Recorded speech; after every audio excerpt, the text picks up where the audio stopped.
So good morning. My name's Julie Ciala. I'm the co-chair of this year's program committee.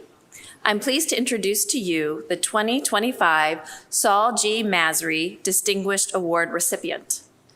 This lectureship was established to honor Dr. Saul G. Massry for his scientific achievements and his contributions to the kidney healthcare community and to the National Kidney Foundation.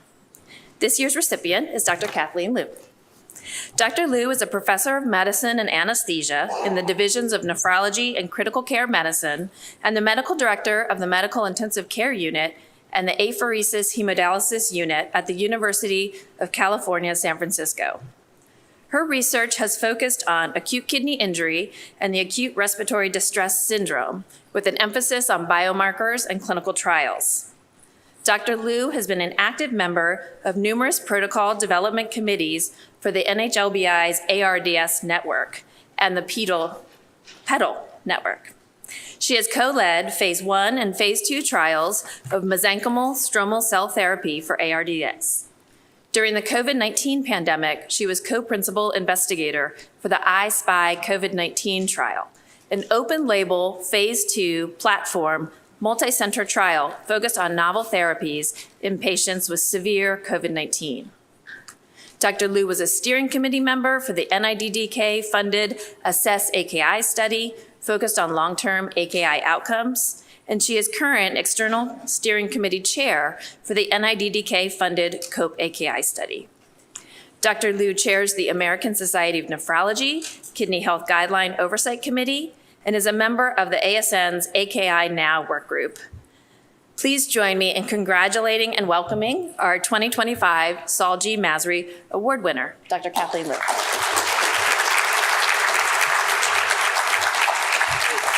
Thank you, Julie, so much for that really kind introduction. And I just want to spend 1 minute. I want to thank the NKF for this really incredible award.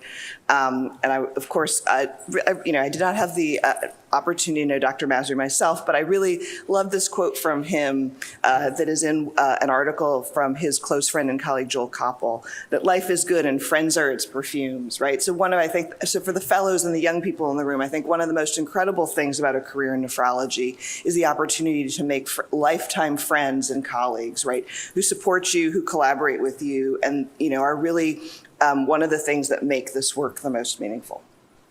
So without further ado, I'll also say that my slides will be available to you eventually in the app. They may take a second to push through, but I promise that I gave permission for the deck to be available. I have no disclosures, right? And I'm just going to talk to you today about sepsis-associated AKI and sort of 2025 and sort of the state of the art. This talk has 3 learning objectives that are going to shift sort of from time to time. So first, we're going to compare analytic strategies that have been used to reduce the heterogeneity of sepsis-associated AKI. We'll move on to talk about fluid management in AKI, and then we'll end with this end phase of fluid management, which would be dialysis strategies in patients with sepsis-associated AKI.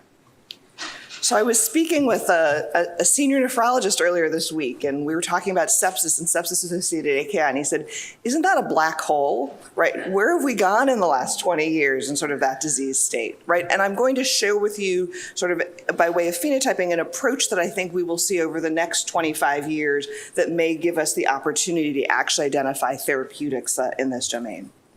Right, one of the challenges that we face in AKI is really the concept of phenotyping. This is a slide from my really dear friend and colleague, Jay Coyner, focused on sort of AKI phenotypes, right? And we have on the left a variety of different types of AKI that we know exist. Hypotension-associated AKI, sepsis-associated AKI, contrast-associated AKI, yet we define them all by the same criteria, really. Change, right, in 2025, change in urine output or change in serum creatinine. And one of the real challenges that sort of faces all of the AKI field is the challenge of subphenotyping itself, right?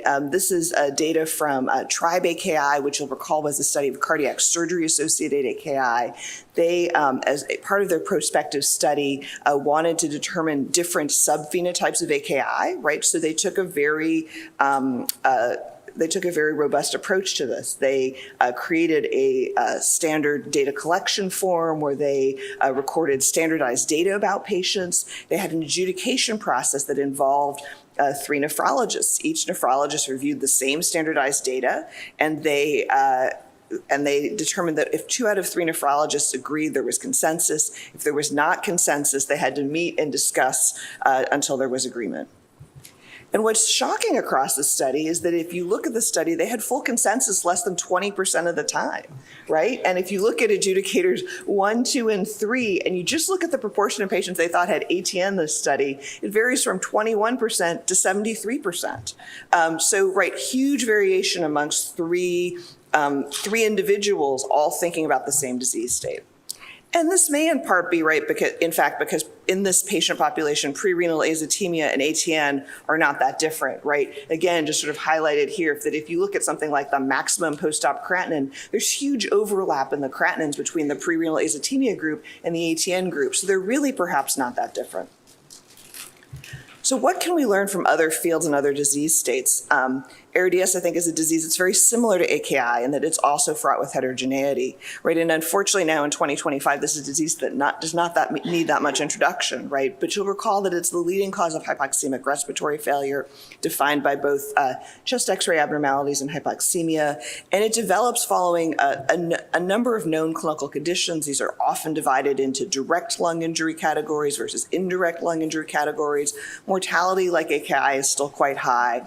And like AKI, we have no specific therapies. We really are focused on supportive care in the form of ventilator management and fluid management. And similar to AKI, I can show you a long list of pharmacotherapies that have failed for ARDS.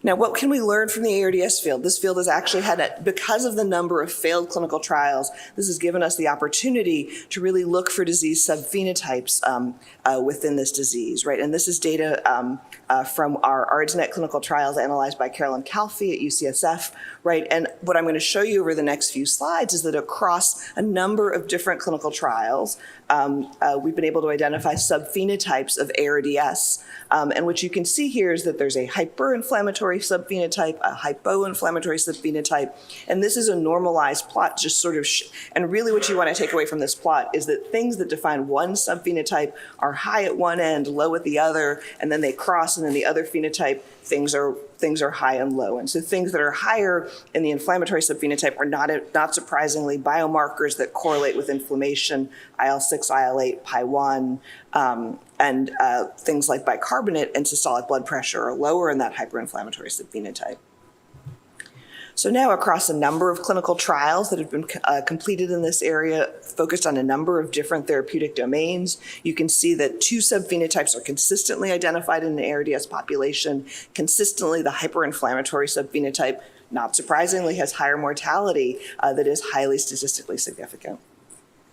Because these are clinical trials, you can then ask questions like, does one subphenotype respond to therapy differently than the other subphenotype?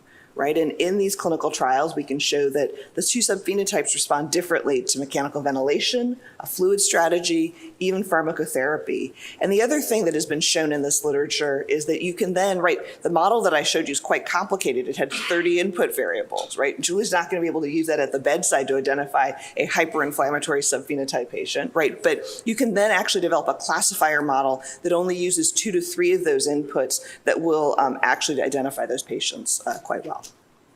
So why would we need subphenotypes in sepsis-associated AKI? I think there are a few different ways in which we could use subphenotypes in this field. We have to think about those quite carefully.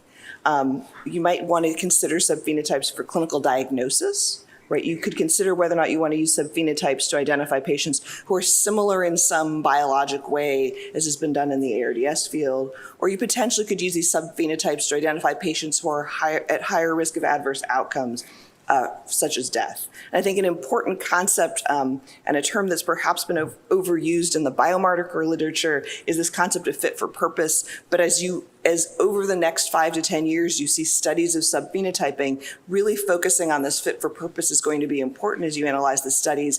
And I'll show you sort of where we are in terms of studies that have been done and maybe some studies that will give you pause and about why this approach can be really challenging.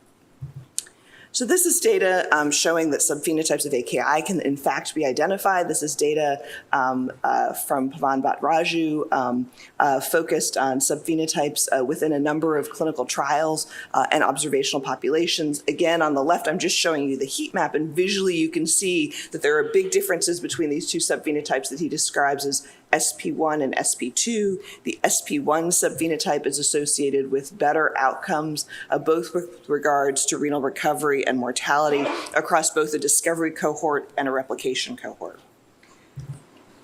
In this analysis, Pavan went on to show that you can similarly identify a classification model based on a relatively small number of biomarkers, right? So this is now 3 biomarkers, and you can see that this has good sensitivity and specificity to identify those 2 subphenotypes that are identified with a much more complicated model.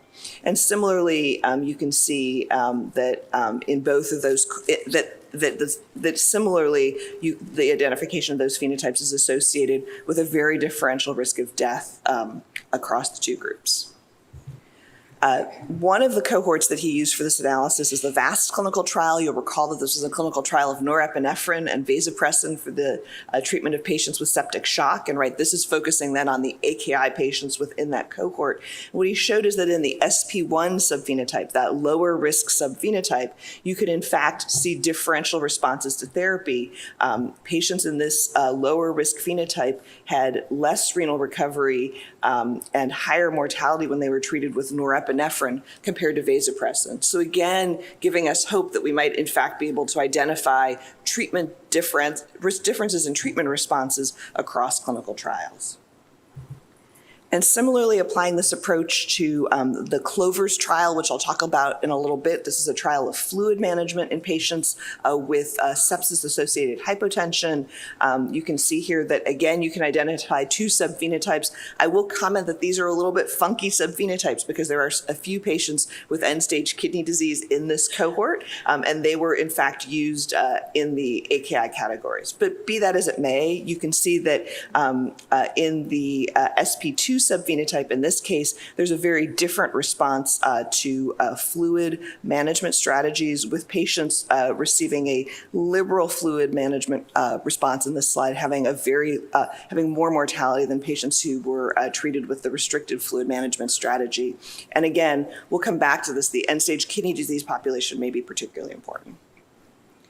So I just want to end my comments on subphenotyping with a little bit of a cautionary tale, right? That really I'm going to show you that the inputs you put into these models are really critical to sort of what you get out of these models. So the 2 studies I'm going to show you next are both secondary analyses of ASSESS-AKI.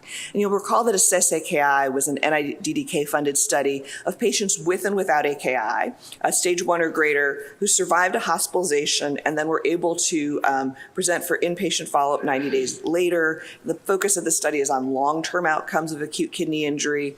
Both of these analyses are going to focus on the same AKI subgroup. They use a little bit different methods to sort of identify subgroups within the group. One uses sort of a hierarchical clustering method, and one uses latent class analysis, which is a method that really tries to just identify how many subclasses there are.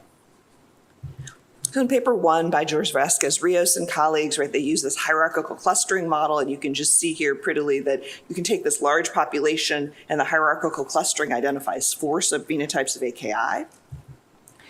In this analysis, right, they can then look at the association of subtypes with outcomes. And in this analysis, the take-home point is that one of the 4 subphenotypes is quite strongly associated with adverse outcomes in multivariable adjusted models, including mortality, CKD outcomes, and CVD outcomes. In contrast, paper 2, which uses the latent class analysis model, finds 2 subphenotypes. And these plots are, again, these scatter plots, just to show you that, in fact, visually, there are differences between the 2 subphenotypes and the control population. If you look at things like AKI stage, you can see that these are actually quite different across the 2 models, right? So in the 2 model subphenotype, you can see that stage 3 AKI is basically split evenly between class 1 and class 2. In contrast with the 4 subclass model, you can see that most of the AKI, stage 3 AKI actually clusters in classes 3 and 4. So some real differences if we look at other things that we consider about AKI across these models. If you look at outcomes in the stage 2, in the 2-class model, there are actually relatively few differences, and really the only differences between the class are in the association with CKD progression and dialysis in the multivariable adjusted models. So 2 different models, very different results, and sort of what happened.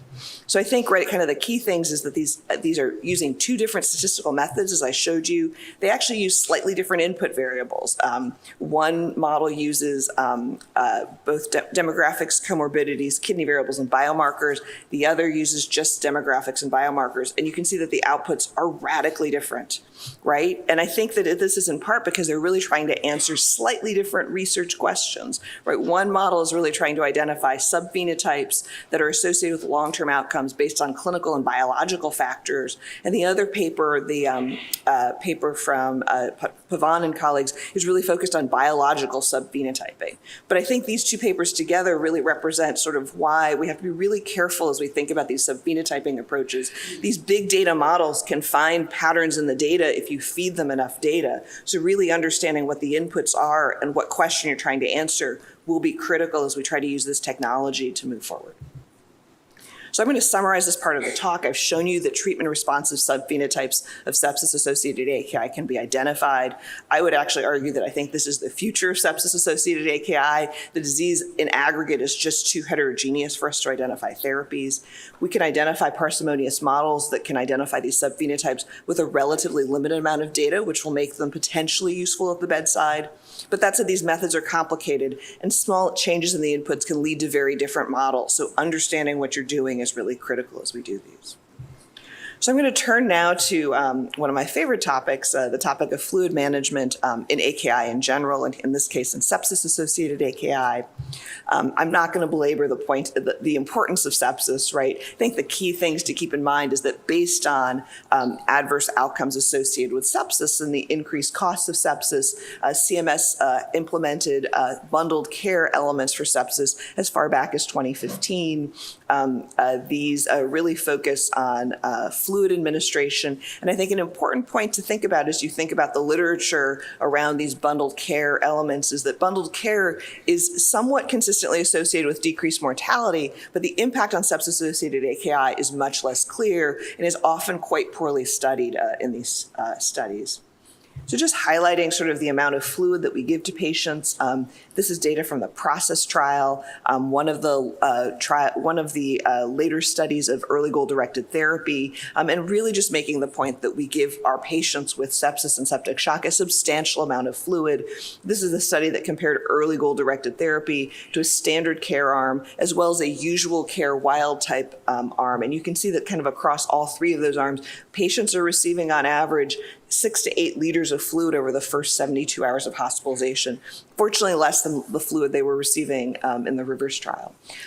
There's a little bit of data that early fluid administration is better, right? This is all observational data, again, not focused on AKI, focused on outcomes related to mortality. But in these studies that have been meta-analyzed, the signal really points to sort of favoring early fluid administration for patients with sepsis and septic shock.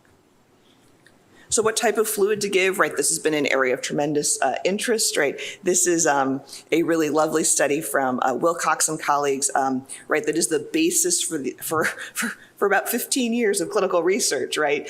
Focused on the mechanisms by which hyperchloremia can be associated with AKI. And in this study, they showed in a dog model that hyperchloremia was associated with vasoconstriction, with associated reductions in renal blood flow in their dog model. Both sodium chloride and ammonium chloride were associated with decreases in renal blood flow compared to salt solutions that contained other bases, including acetate and bicarbonate.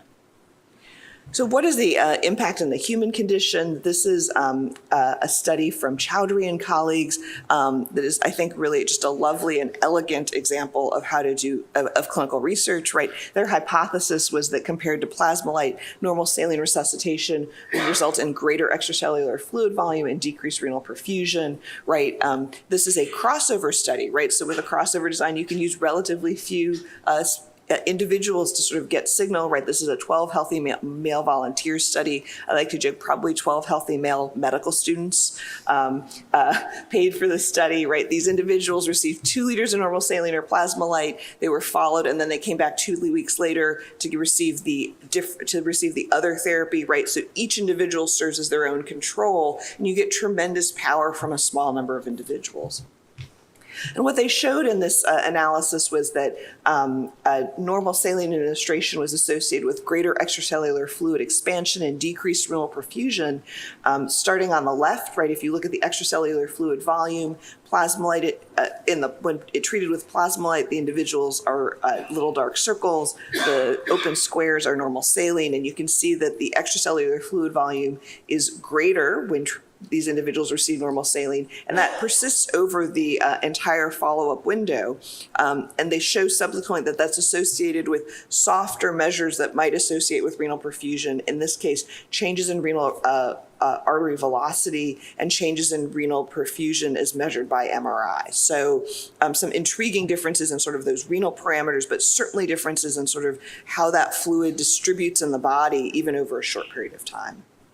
And studies like this led to this study from Yunus and colleagues, which really sort of launched this field. This is a pre-post study of balanced salt solutions in an ICU in a hospital in Australia, comparing a 2008 period to a 2009 period. What you can see here is that the proportion of individuals who experienced stage 2 or 3 AKI was lower in the balanced salt period in 2009 compared to the original observation period in 2008.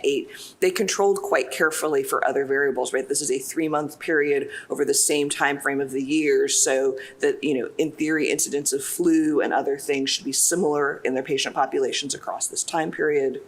I think this study highlights one of the real challenges of non-observational studies in this literature, that you can't really control for temporal changes in care. So this is data from the appendix of that study showing you sort of the populations of these ICUs over time. If you look at the 2008 and 2009 periods, you can see that if you look at Apache 2 scores, these patients are very similar by Apache 2 scores. What's notable is in the far right column, where you can see that the incidence of RRT goes from 7.9% to 7.4% in the intervention period and then continues to fall, right? Arguing that there are some temporal changes occurring in this population over time, potentially, that may be associated with the incidence of AKI that are unrelated to this intervention itself.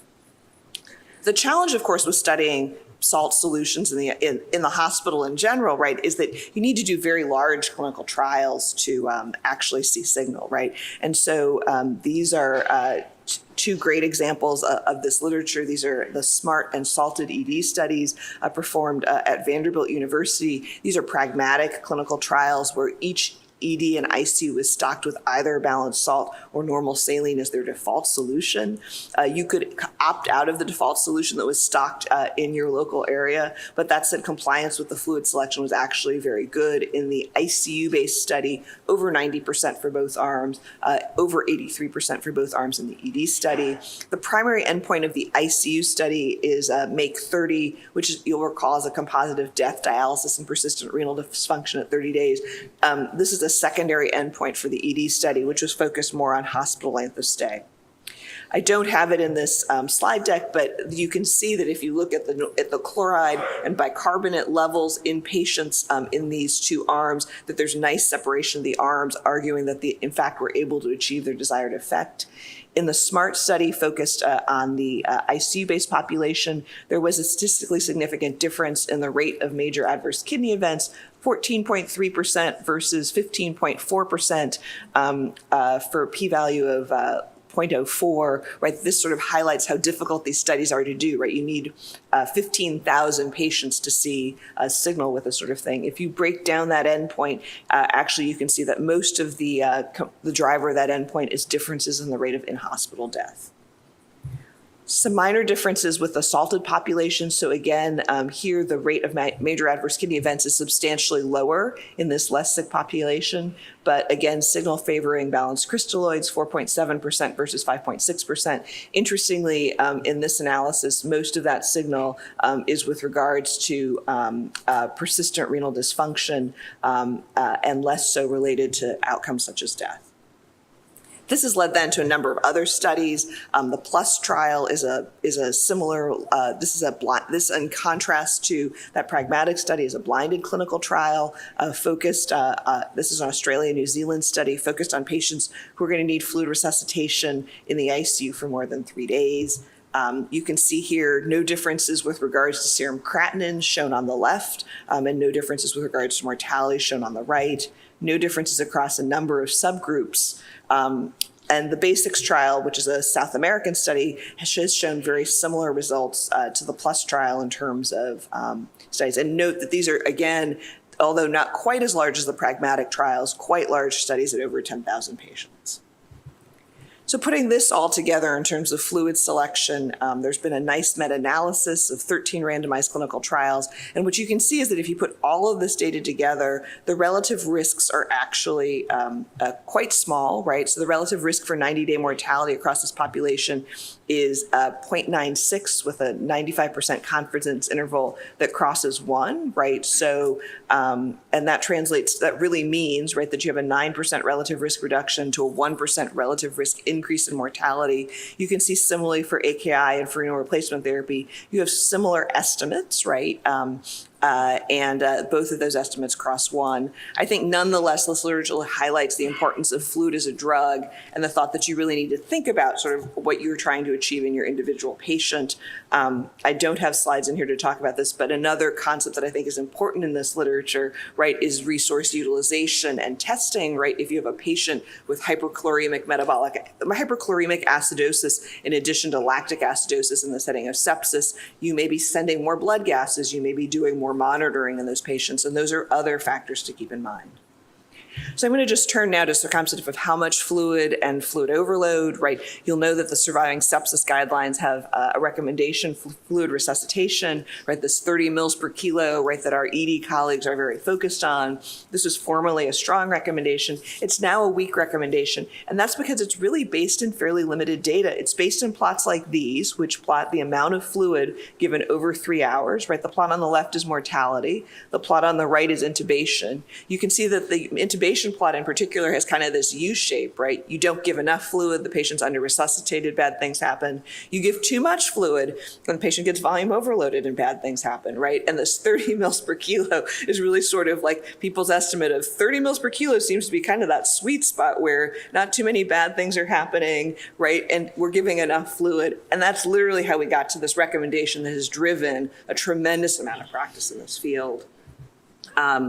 There is data sort of across a number of subgroups that if you don't achieve this target, death is more likely. I have this slide in to remind me that you can see that in this analysis, there are very few patients with ESRD, only about 100.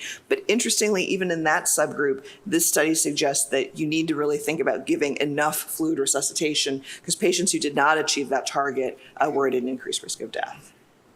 More recently, we focused on this question in the Clovers trial. This is the last clinical trial completed by the PEDAL network.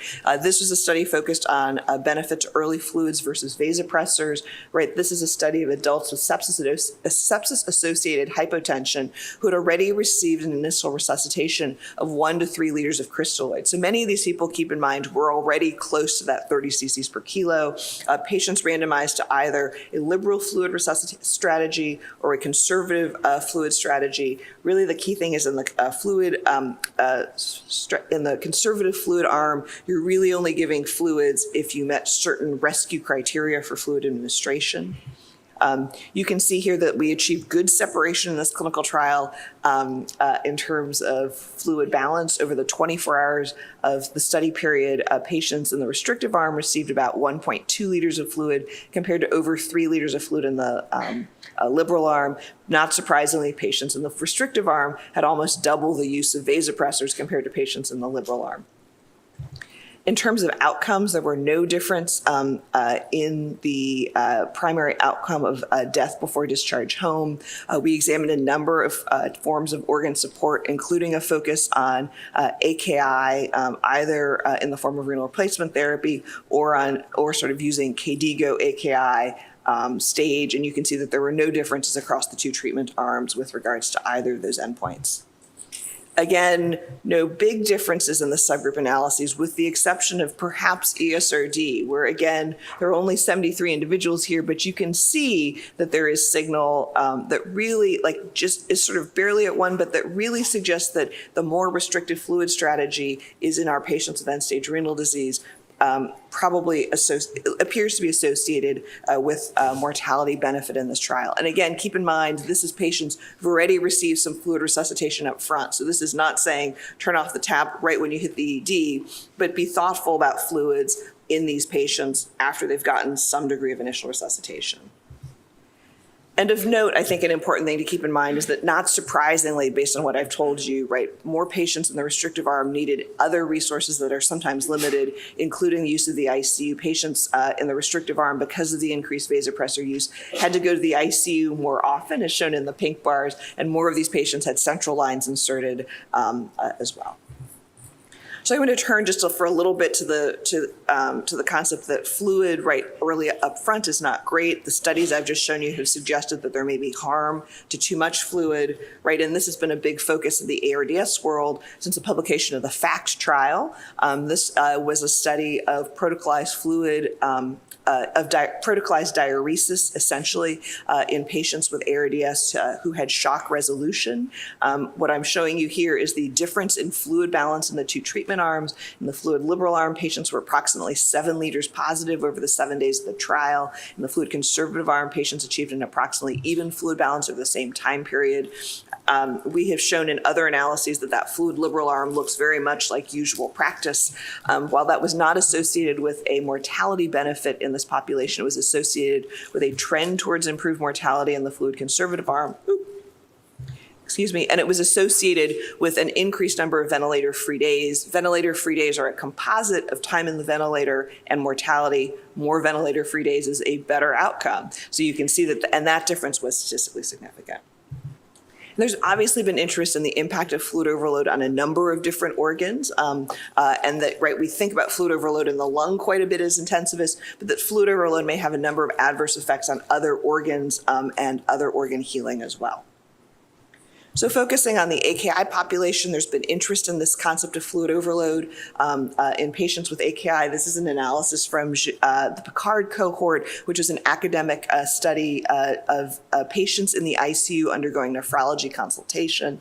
What José Bouchard and colleagues showed in a sub-analysis of the study was that patients who were fluid overloaded, defined as more than 10% fluid compared to their pre-admission weight, had an increased risk of death compared to AKI patients who are not fluid overloaded. Now, one of the real challenges of this literature, I think, is that we have to tease out a little bit where those differences in fluid administration lie, right? These are all observational studies, right? They're obviously not randomized clinical trials of fluid administration. So is the increased mortality related to the fluid itself? Maybe. Is it related to process of care characteristics, right? So Julie remembers to turn the fluids off. I forget to turn the fluids off and my patient gets fluid overloaded. Julie checks the cultures and she actually makes sure her patient is on the right antibiotics. I forget to check the cultures and my patient's on the wrong antibiotics for 3 days, right? There are things that may be associated with fluid overload that are unrelated that may relate to the provider. Similar, sicker patients get more fluids, right? So is that some of the difference? I'm going to show you just over the next couple slides a couple of other ways in which fluid overload may be sort of have adverse consequences, including sort of the potential for lack of recognition of AKI. So this is an analysis from, again, the Picard cohort focused on sepsis after AKI. Because this is a cohort of patients with AKI with very robust data collection, they could identify new sepsis events that occurred after AKI.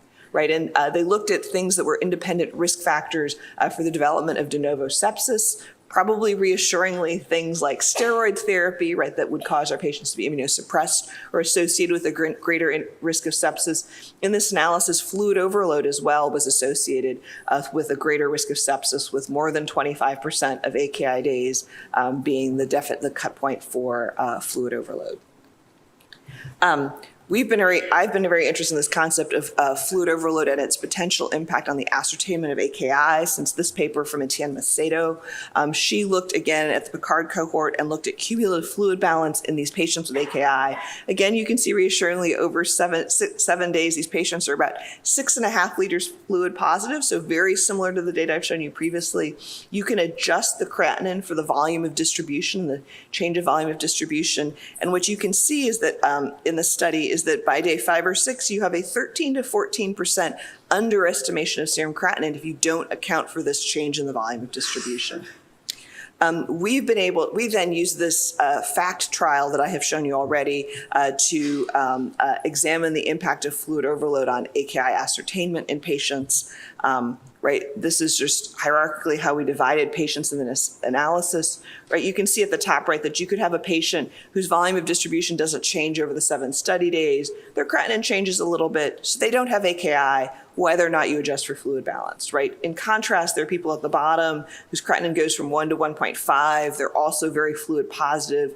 So even if you correct the creatinine for the change in volume of distribution, they maybe have more severe AKI, but they have AKI regardless. The people of interest are kind of the people in the middle, right? There are people who have small changes in serum creatinine, but in the face of very positive fluid balance, those are the people in row B. So they don't have AKI before you adjust for fluid balance. They have AKI after you adjust for fluid balance. And similarly, because this is a trial of protocolized diuresis, there are patients whose creatinine bumps quite a bit, right? But they're quite volume negative over the course of the trial. And so they actually go from having AKI to no longer having AKI if you account for that volume of distribution.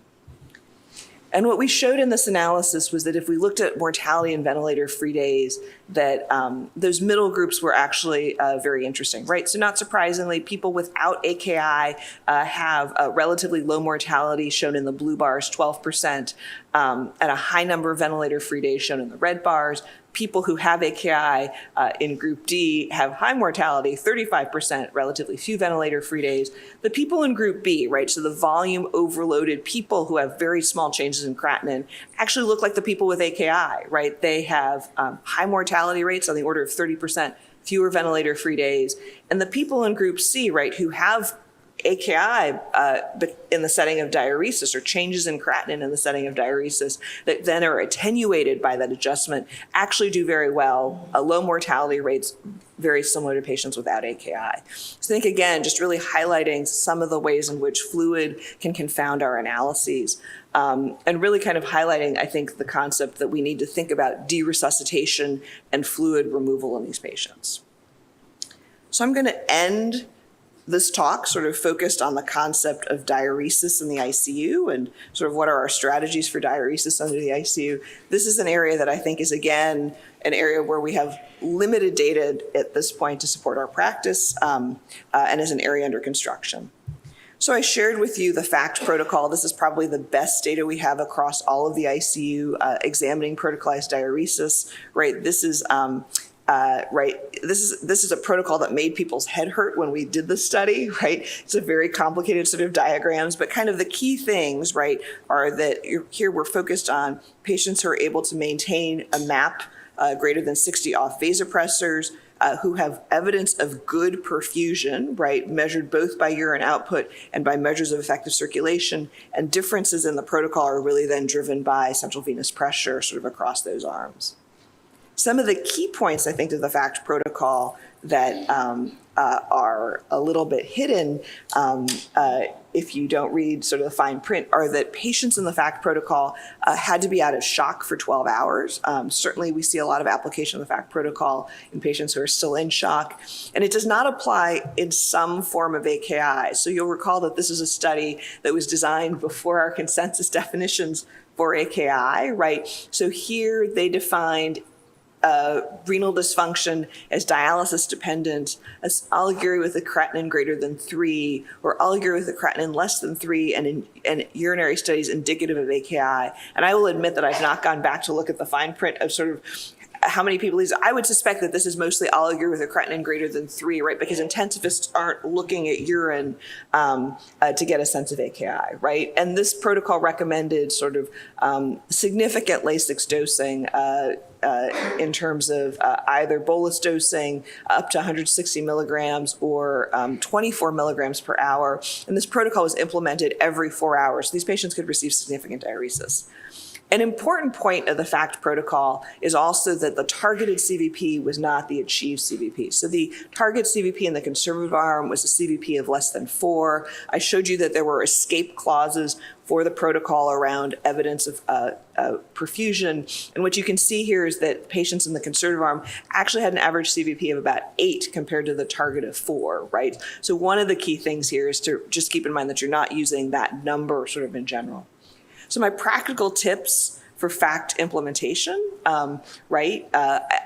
Again, I didn't put a slide in here to belabor the point. One of the challenges of the FACT protocol now is that about 50% of our patients with septic shock in the ICU have central lines, right? With our interest and focus on CLABSI and other harms from central lines, we have many patients who in the ICU with sepsis who do not have central lines, right? So you can't even measure CVP, right? So you can consider using this FACT light algorithm if possible, right? This has now simplified that very busy figure that I've given you to really focusing on what to do for patients when the CVP is greater than 8. That's when you're diuresing. If you're less than 8, you sort of can consider giving fluids if you have evidence of hypoperfusion, and really sort of simplifying that overall diagram.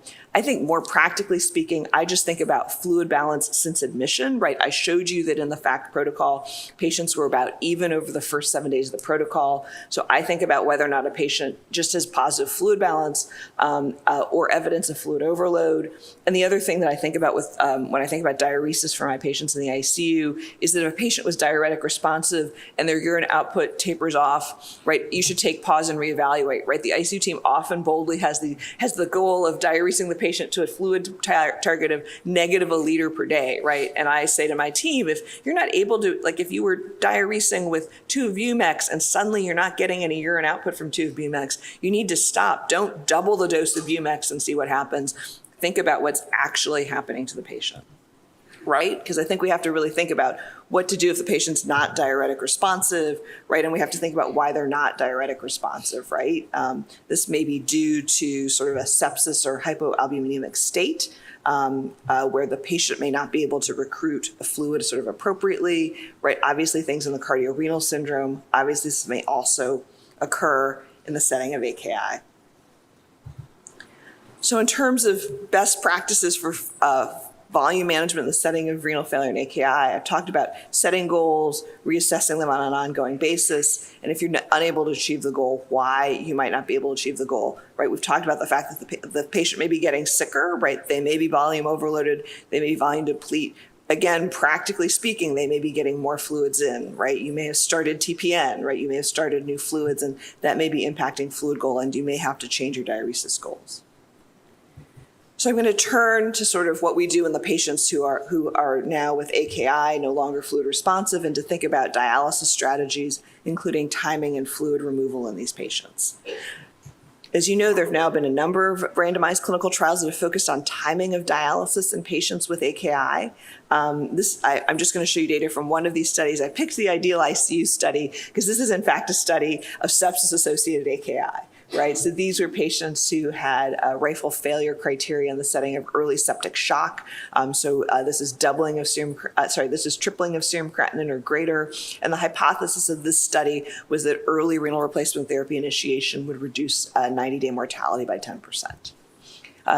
This study and is very, I will also say, right, this study is very similar, as you know, to the AKI and START AKI studies in terms of the early versus delayed strategy, right? The early strategy is always to start as early as possible. The late strategy is always to start renal replacement therapy if certain criteria are met. There's always a hyperkalemia criteria, which is a K of sort of 6 to 6.5, quite extreme, a pH of less than 7.15 here, fluid overload with pulmonary edema refractory to diuretics. This is defined based here more than 5 liters nasal cannula, or an FiO2 of greater than 50%, or importantly also criteria around persistent AKI with lack of evidence of recovery. And similar to AKI and START AKI, the study showed no benefit to the early strategy. And strikingly, 29% of those in the delayed arm recovered renal function without dialysis. This is, again, a very consistent theme across these studies, that you have a number of people who don't actually need dialysis and are able to recover without dialysis. So I think we now have strong and compelling evidence that a very early start to therapy is not of benefit in this patient population. We also have data from AKI 2, which is not a study of just sepsis-associated AKI. It's a study of AKI in the setting of organ failure in the ICU, suggesting that there also is a threshold to when too late is, right? We shouldn't be waiting till the BUN's over 140 because patients with a very late start had increased mortality compared to patients in this sort of start realm. So when we think about deresuscitation for patients in the ICU, I think one of the real challenges is that, well, we have many monitors to guide resuscitation, right? This is like 7 talks, right, about sort of what is the best monitor to guide resuscitation, how do all the monitors work, right? We think a lot about how much fluid to give and how to give it, right? We have really no monitors to guide deresuscitation or rate of fluid removal right now, right? It's really sort of a little bit of a black box to how to do this. And I hope that, again, like, you know, as we think about the future state of sepsis, that this will be an area that people really sort of grow an evidence base for, because this is really, I think, an important question. We know too much fluid is bad. We've got to get the fluid off. What's the best and safest way to do that?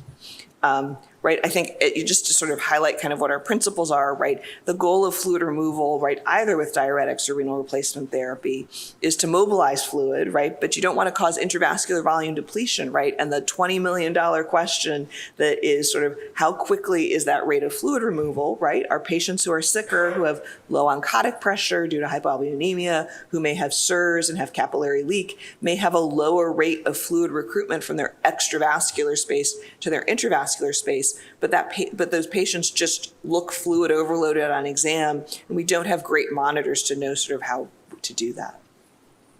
This is, of course, a very difficult question to study. There is some observational data suggesting that there's probably a cap to how much fluid we should be removing with renal replacement therapy. This is some analysis of the renal trial focused on net ultrafiltration rate done by Raghi Murugan and his colleagues at Pittsburgh. Right here, they analyzed fluid removal in 3 categories. They examined a net ultrafiltration rate of less than 1 cc per kilo per hour, compared that to a group that received 1 to 1.75. And then their third group was a net ultrafiltration rate over 1.75 cc's per kilo per hour. And what I'm showing you here is the comparison of that highest ultrafiltration rate, that 1.75 mils per kilo per hour, to either the reference group of less than 1 on the left or that middle reference group on the right. And what you can see in both of these curves, which look very similar, is that higher ultrafiltration rate is associated with a greater risk of mortality, right? And you can also analyze this data just looking at, incremental changes in fluid removal, and you can see a very nice signal that sort of, as you get to these higher rates of fluid removal, you are seeing an increased rate of death. Now, keep in mind that this is observational data, right? This is not a randomized clinical trial. Raghi has had a big interest in sort of protocolizing fluid removal, but those studies, I think, are really hard to do because clinicians have very strong feelings about fluid removal, right? Julie comes in as the nephrologist and says, I want to remove a lot of fluid from your patient. I say, absolutely not, Julie. You may not remove fluid from this patient for whatever reason. So I think this is an area that is important for us to continue to study, but will be tremendously difficult for us to study as well. So my personal approach to sort of this area is to not start too early. You should consider starting dialysis if AKI is persistent. I think an important point from some of these studies is that a number of people in all of the dialysis trials actually start dialysis just for persistent AKI. My personal opinion is that CRRT is your opportunity to remove fluid from these massively overloaded patients, right? I have patients in my ICU who wind up 10 to 15 liters positive after severe septic shock, but you have to be patient. Raghi's data clearly suggests that you can't just remove a lot of fluid all at once. And I personally only start to run patients significantly negative when they clearly are showing signs of improvement. But I really do try to hop on that CRRT opportunity as a time to mobilize fluid, right? If we think about other goals of care in the ICU, like early mobility, it's really hard to mobilize if you have 20 liters of fluid and you're already frail. I think if I had 20 liters of fluid, right, I feel like I was running a marathon all the time. So it's hard for our patients to actually manage with all of this fluid. So I'm going to stop there and summarize. I'm going to thank you for your attention. I've taken you sort of on a whirlwind tour of sepsis-associated AKI. I've shown you, I hope, that subphenotypes of sepsis-associated AKI may be the key to finding new therapies in our future. I've shown you that fluid selection remains an area of controversy, though we only have limited data that normal saline is desirable. I've shown you a number of consequences of fluid overload. I showed that it was an independent risk factor for sepsis. I showed you the impact on AKI ascertainment. I did not show you data, but there's also compelling data that it impacts our ability to achieve appropriate antibiotic levels because we don't account for fluid overload in the volume of distribution. And then finally, I will just wing it at this point and say that I've also shown you data around sort of fluid de-escalation, right? It's an important topic, but we don't know exactly how to do it at that point. I'll stop there and thank you all for your attention and apologize for this technological snafu. So thank you so much. We have about 10 minutes for some questions. Please come to the mic if you have one. I might start with one while people are lining up. You talked a little bit about the subphenotypes, and I think we have a lot of hope that these phenotypes can help us do more precision trials in AKI. What do we need to do to get there? I mean, you mentioned parsimony, but I imagine there's biomarker standardization and assays and all sorts of steps. So where are we in that process? Where are we in that process? So I think right now we probably don't have enough data for our AKI subphenotypes. The ARDS field is a little bit ahead of us, so they are really focused, right? And the key thing is, right, do you have a box that you can put in your ICU to measure these biomarkers, right? So Panther is a clinical trials network led by Danny McCauley from Ireland, right, that is going to try to do clinical trials of, can you put a box in the ICU? Can you measure these biomarkers in real time? And then can you do a clinical trial using those biomarkers, right? All to be determined. That said, you know, these are pretty straightforward assays for these biomarkers. So I think, like, and we have used these, but I will say that as part of our iSpy work, we have used some of the boxes that will be used sort of in real time, and they can be done. So I think we'll see what happens. And I think, Julie, to your point, the key thing is, can you identify these people prospectively and show that there are differences there? That's great. Yeah. Please introduce yourself. Hi, Madani from Atlanta. Congratulations on your award. So this was toward the beginning of the talk. I couldn't tell regarding the sepsis-associated AKI. You also mentioned there was a lot of discordant as far as diagnosis. So were the phenotypes, I'm assuming, excluding other things we see, such as antibiotic nephrotoxicity and urinary retention? Yeah, no, so right. So one of the challenges with all of these studies, where all of these large database type studies, right, is that you're not really able to determine those things, right? So these are really sepsis. This is really like the broad bucket of sepsis-associated AKI determined by creatinine criteria in a clinical trial, right? So there's no adjudication of, is this really sepsis induced, or is this other things causing AKI in the same population? Thanks for that question. Good morning. It's Mustafa from South Carolina. I just wonder if you in your practice or your recommendation to use central venous pressure as a guideline for fluid resuscitation. I used to use that 40 years ago when I was young and used to, it's a mechanical thing, not highly technical, and it's very helpful. But now I see people using less and less of that, even though it's a very useful tool. So what you do in your practice and what your recommendation regarding that, because there's always a conflict between nephrologist and critical care team, because critical care team want the people dry because of the ventilation and this. Nephrologists want the people not dry because you want a renal perfusion and end organ perfusion. So central venous pressure could be a good balance here. What do you think? Yeah, I'm gonna be the grumpy intensivist because my cardiologists like to use CVP a lot. I don't like CVP, right? I think in all seriousness, right, with our current monitors, actually they integrate the number over time much better, but you sort of get a number on the monitor. I'm not always sure what it means. I think for resuscitation, it can be one of 17 things that we use to sort of guide resuscitation and assess volume responsiveness, right? I think ultrasound has really, in my mind, supplanted CVP can be useful in concert with other things. I think, right, ultrasound is really sort of where I think has been a great tool for volume resuscitation, right? Again, much controversy about IVC collapsibility and is that the right measure? But to your point, you can certainly start to see when are there adverse consequences of fluid overload, right? If you see B-lines on your lungs, right, that's a sign that you've got too much fluid on board, right? And I do think that I put in my slide about the fact and sort of when fact doesn't apply, right? Because I'm constantly, as an intensivist in the ICU, my team says, oh, I want to diurese the patient. I'm like, wait, they're still in refractory shock, right? We have no data that just because we like to keep the lung dry doesn't mean we have any data that we should be diuresing people in shock, right? FACT is really focused on fluid removal in patients when they're out of shock. And I think, and I, like you, sort of, not only for the kidney, I think we have, right, for all organ perfusion, right, we have to think about early volume resuscitation for sure. And then it's really, I think, right, as an intensivist, you have to really be ready to sort of turn on a dime and say, okay, my patient's shock is improved. I've treated sepsis. I have source control. I've got to be just as aggressive about trying to get that fluid off as I was about getting that fluid on. Yeah, let me ask one question before we go back to the mic that's in the chat. So we have two people asking about POCUS for phenotyping and guiding fluid management, and you alluded to ultrasound. Could you speak to what features you think are most helpful by POCUS, or where you stand? I'm again I feel like an old, I've become the grumpy old. I think, right, POCUS I think is a very useful. It can be very useful in terms of, I do like IVC collapsibility in a patient who's not mechanically ventilated. I do think we have to be careful with ultrasound, right?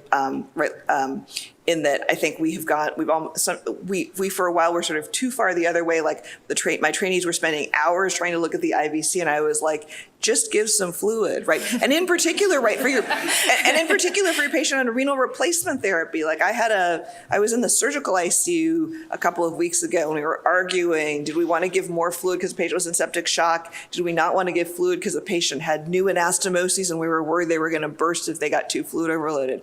I was like, just give them a bolus of fluid. And if the blood pressure goes up, great. And if the blood pressure doesn't go up, take the fluid off the next hour, right? Like on CRT, you can actually control all of those things. And, you actually, you can give a fluid challenge and there's no downside because you can take the fluid off. So I think ultrasound can be useful. It is with CVP one of multiple tools, right? And if 4 out of 5 tools suggest that you're in one direction, right, don't use just the one that is sort of the point of controversy. So in addition to giving lots of observational data, you did have a slide saying this is why we shouldn't believe the observational data, specifically talking about fluid balance. And we do have some randomized controlled trials, and you didn't cover the classic trial, which did randomize 2 people to 2 different levels of fluid. I'm just kind of curious why, if you're so suspicious of observational data appropriately, why we didn't get that one, which showed no difference in approach to management, I guess. Just in part because, right, one can only, at some point there's just too many, lots and lots of studies to show. Too many right? negative trials. Yeah. Hi, I'm Sabia. I'm a fellow at UPMC, nephrology critical care. I can't quite hear you. If you could just aim thank you. Sorry about that. Maybe it can bend. Take this out. Yeah. I'm a fellow at UPMC, nephrology critical care. I just want to go back to POCUS and VEXUS as well. There are a couple of things that we're actually looking into over there where we can look at various parameters for fluid resuscitation. So with POCUS, you can look at volume responsiveness. I think it's supplanted the historical straight leg test to see if patients respond. On top of the IVC, you can look at VTI or volume time index and just look at whether patients have increased stroke volume in place of like A-line and using a flow track machine. And then I think more recently, there's been more information about VEXUS coming out to guide fluid resuscitation in cardiogenic shock and heart failure, where you can essentially diurese patients based on signs of organ congestion in various different organs. And it hasn't shown a mortality benefit yet, but it has shown decreased hospitalizations. So that's just something I thought is interesting and might be, and we're looking into seeing whether that may improve outcomes to guide using POCUS and VEXUS. I mean, I think it's a great point. I think the real challenge, right, with the stroke volume variation in VTI, right, is that you have to be really, you have to be a very experienced ultrasound operator to do that, right? So I think some of the challenges with those measurements, right, are to get, and right, there's more interoperator variability with some of those things, right, than some of the more straightforward measures. So I think those are great measures to look at sort of, are you fluid responsive, but you have to have the right person doing the ultrasound, right? So it's a challenge to implement at the bedside, potentially. The other, I think, benefit to it is you can control for other factors like cardiac index by getting different parameters and like by cardiac function. So I wonder, we're going to look at intraoperator variability as well, and which I think that's right. Sort of, that's great. And can you come up with a standard protocol, right, where you do like these 3 things, right, as opposed to the 17 things you can do with ultrasound, right? Yeah. I mean, but you also bring up a great point, right? I mean, I think the passive leg raise is like one of the tests that people are right, that you really, to your point, need some measure of change in stroke volume, cardiac output to really sort of ascertain what the test is doing, right? Lots of people, right? If I raise Paul Pilevsky's legs right now, his blood pressure will go up 10 points simply from the shock of me doing that at the front of this room, right? It has nothing to do with right? And it's true for our critically ill patients too, right? There's, so I think that to your point, using these dynamic, that's a whole talk in of itself, sort of like which dynamic measures, what are the right ones? Do we know what to use, right? What should we be telling people to use in sort of widespread practice? And I think doing the type of work you're doing around what's the interoperative variability, can we standardize it, is going to be really critical to people actually being able to use those tools. Thank you. We are at time, but we'll take one last quick question, as I know you've been waiting. Thank you. Thank you. Appreciate it. I'm Kunal from St. Louis. So congratulations, first of all. My question is, in the de-escalation part of the treatment, when the shock is over, now the patient is 20 liters positive, and now you want to remove that fluid in a safely and shorter time. And then you hit a wall where the pressures drop and the patient requires pressure support to be able to remove the fluid. And there's a lot of subjectivity as to what's the dynamic between the ICU team and the nephrology team, and who's the attending on service, and how the overnight team is. Like, is the overnight, like we are gone, you give your recommendation, and the overnight team, instead of putting pressors, gives another 2 liters of fluid. So what are the strategies, and is there any pressor better? How aggressive you should be? Is there any...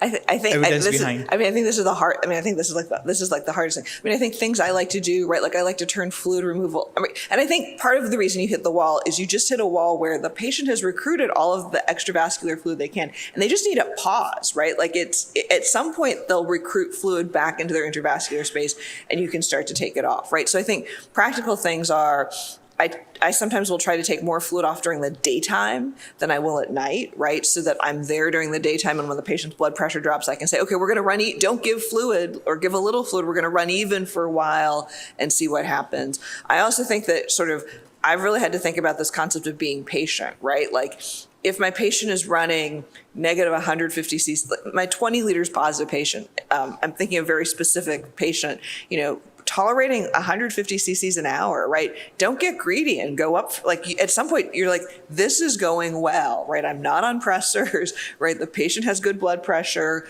They're getting a good amount of fluid off per day.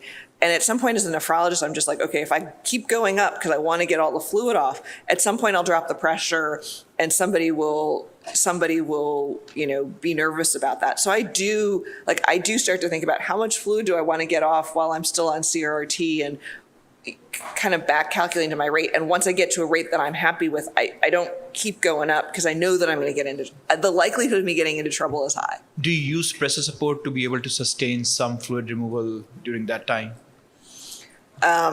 Maybe, again, like, right, because every patient is different. Like, I might be on a whiff of pressor, but I really try not to use, my personal approach is, I like the gentleman who's like, I want to save the kidney. I want to save the kidney too, right? And, I feel, if you're taking off so much fluid that you need pressors, like, you need to think about how much fluid usually the greedy part comes when it's a cardiothoracic surgery patient because they don't listen. They just say, they dictate the dollars, at least. Right. I mean, and I think the challenging thing for some of these patients too is also what's the balance of fluid removal? I mean, in all seriousness, right? Like I was joking about surgical anastomosis, but I had a guy, who from a renal perspective, I didn't want to start on therapy, right? I was like, kidneys are okay for this moment, right? The surgeon is worried about the 20 liters of fluid overload and what's happening to gut edema, right?